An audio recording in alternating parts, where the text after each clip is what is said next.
Brexit. The shocking aftermath of leaving the European Union. British citizens went to the polls and voted for the exit from the EU in a non-binding referendum, which most observers saw as little more than an opportunity to silence a vocal minority. The result in favor of leave shocked the world. 3.5 years later, after long and intense negotiations, the United Kingdom finally left the EU, ending 47 years of membership. At the time, there was widespread concern that leaving the EU would mean an inability to travel to and from the UK, the possible closure of some businesses, particularly those that frequently cater to EU travelers, and above all, a threat to the standard of living of the average Briton, who had benefited from EU membership, whether they realized it or not. There was a widespread fear that this would lead to the closure of businesses. Of course, all these fears have come true to some extent, not necessarily because of Brexit, but rather because of the global pandemic that hit the country particularly hard in the period leading up to the withdrawal day.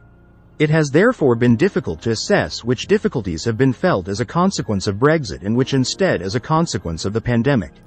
To be fair, it is also difficult to judge whether the promises made by Brexit supporters were in line with reality, given that even the best economic plans will struggle in the global economic context of 2021.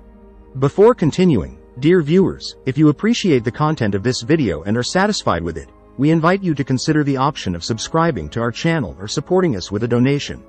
Your support is essential for the growth and constant improvement of our channel, and it will allow us to continue producing high-quality content for you. You can do it here below, through the appropriate buttons, subscribe, and thanks. How damaging has Brexit been to the UK economy?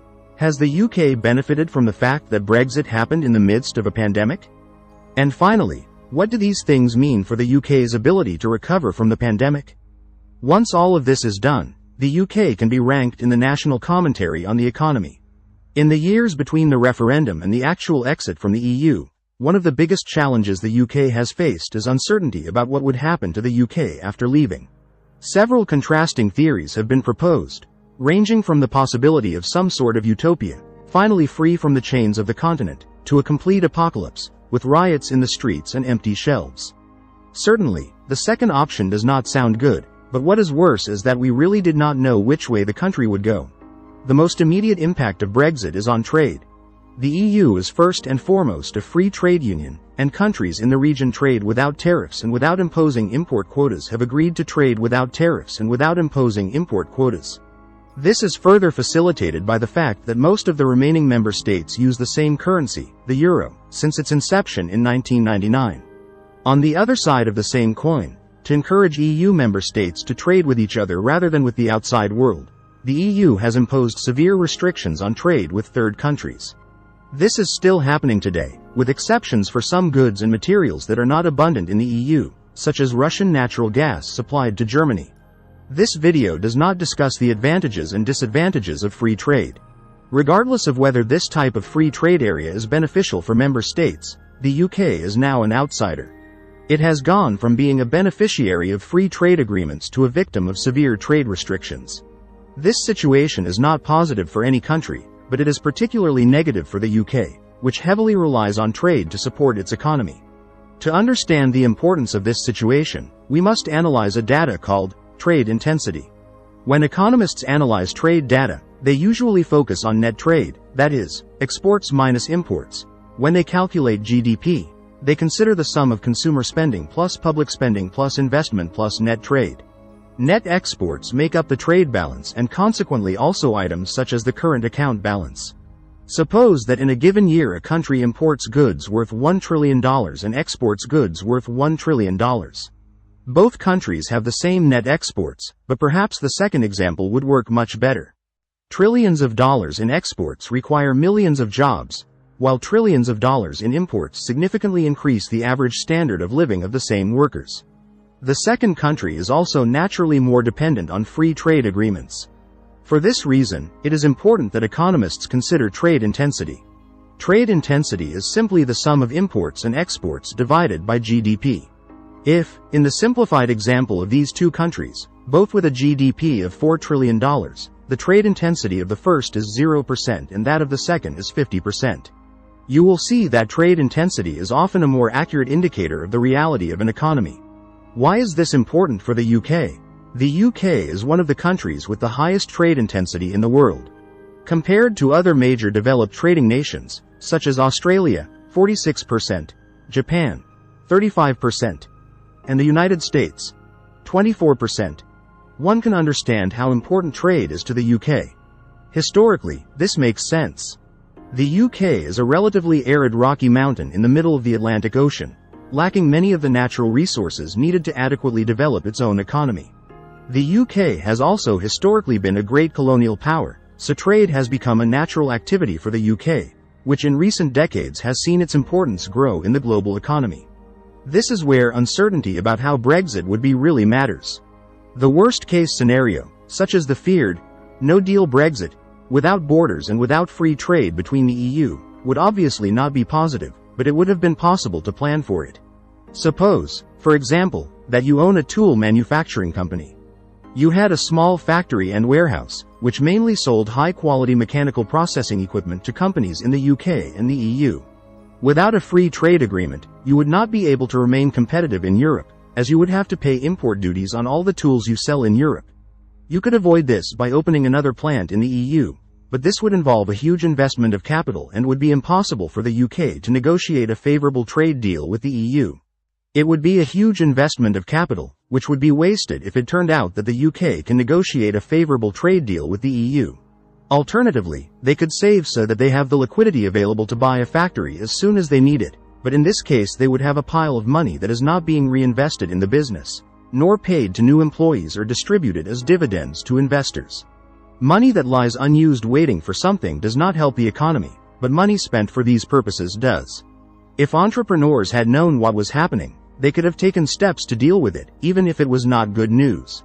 The long decision to actually leave the EU, followed by a one-year transition period, combined with the economic setback of a global pandemic, has made it incredibly difficult for individuals, businesses and entire governments to plan for the immediate future.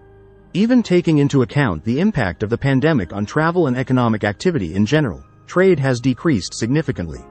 Trade intensity has fallen from 63% in 2019 to 55% in 2020. This does not seem like a significant drop, and the UK is still far ahead of other countries, but these figures refer to the so-called Brexit transition period. This transition period has ended and trade relations between the UK and the EU are now governed by the EU-UK Trade Cooperation Agreement, TCA. In chronological order, the UK officially left the EU at the beginning of 2020. The transition agreement was signed at the end of 2020 and the TCA has now been in force for just over 11 months. The terms of the TCA, which is currently only partially in force, were generally much more restrictive than those of the transition agreement, and the terms of the transition agreement itself were much more restrictive than those of a full-fledged EU member state. It is clearly less restrictive than a no-Brexit agreement, but probably not by much. Exports of goods to the EU have decreased significantly this year and trade intensity could decrease by a further 10% in 2021. The Centre for European Reform sought to isolate the impact of Brexit by evaluating what would happen if the UK remained in the EU using a statistically modeled, double, UK.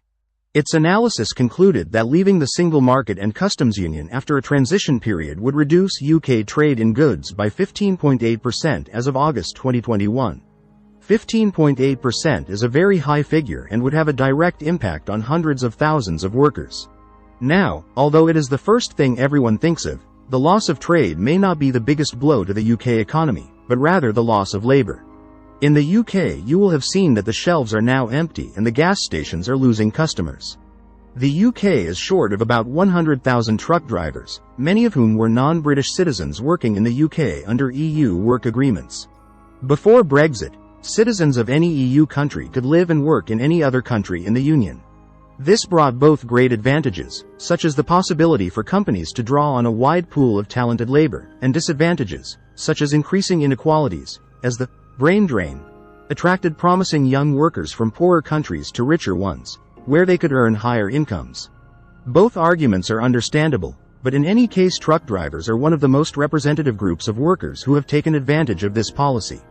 Truck drivers are generally suitable for travel. If we add free trade agreements in relatively small areas and the absence of significant language barriers for driving trucks anywhere, it is no surprise that many European truck drivers simply go where there is demand. This means that the EU as a whole needs a smaller number of truck fleets than it would if these countries all had the trucks needed for the whole year. The downside is that when the UK left this shared labor pool, it was cut off from the workers it needed to run the country. The same problem has manifested itself in other sectors of seasonal labor, particularly in agriculture, where overseas workers were responsible for much of the harvesting work that takes place once or twice a year. This has raised fears that this Christmas the tables will be empty and that panic buying has been triggered, further accelerating the supply chain shortages the country is facing. To deal with these problems, the government has issued 5,000 emergency 3-month visas to truck drivers and will put military drivers on standby if things get worse. Overall, the decline in trade, employment and consumption has cost the government about £30 billion, or just over $41 billion, in terms of tax revenue. Imposing heavy taxes in a time of economic uncertainty is the opposite of what many economists recommend, but the funds have to come from somewhere. The Office for Budget Responsibility, the UK's fiscal watchdog, estimates that, if all these factors are added together, Brexit would reduce the UK's GDP by 4% in the long term. This is in addition to the expected 2% reduction in GDP due to the pandemic. Once again, it may not seem like much, but the UK has not experienced sustained growth since the last global financial crisis. This 4% blow could set the British economy back more than a decade. Now, as usual, let's rank the UK based on GDP. The UK is the 5th largest economy in the world, with an annual output of $3 trillion, $1 trillion. It is still far behind the true superpowers China and the United States, and even Japan and Germany, but still gets a score of 9 out of 10. With a GDP per capita of just over $46,000. This figure is more or less in line with that of former European countries such as France and Germany, which get a score of 7 out of 10. Of course, this is a completely subjective measure. Historically, however, it has been considered one of the most stable countries in the world, especially in financial terms. I also made a video about this a while ago, if you are interested. In short, it remains a developed country, with strong laws, a good financial system, a well-regarded currency and a functioning democratic system, an 8 out of 10. A year ago, it would have been an easy 10 out of 10. GDP has fallen below the peak reached in 2007. Since then it has been a victim of the global financial crisis, the Eurozone crisis, Brexit and pandemics. It has certainly been resilient and has not fallen too much, but it has not grown either, so it is a 3 out of 10. Finally, industry. The UK has a healthy industrial sector that produces everything from luxury sports cars to state-of-the-art aircraft engines. It also has the second largest financial center in the world, with a score of 9 out of 10. Overall, the UK scored an average of 7.2 out of 10, placing it in third place with France, the Netherlands and Taiwan. We would like to know about your experience regarding the topic covered today. Share it with us in the comments and, if you have any questions, do not hesitate to ask them. We will gladly respond. Your like would be a source of satisfaction for us, and of course, do not forget to subscribe to the channel so you don't miss the upcoming publications.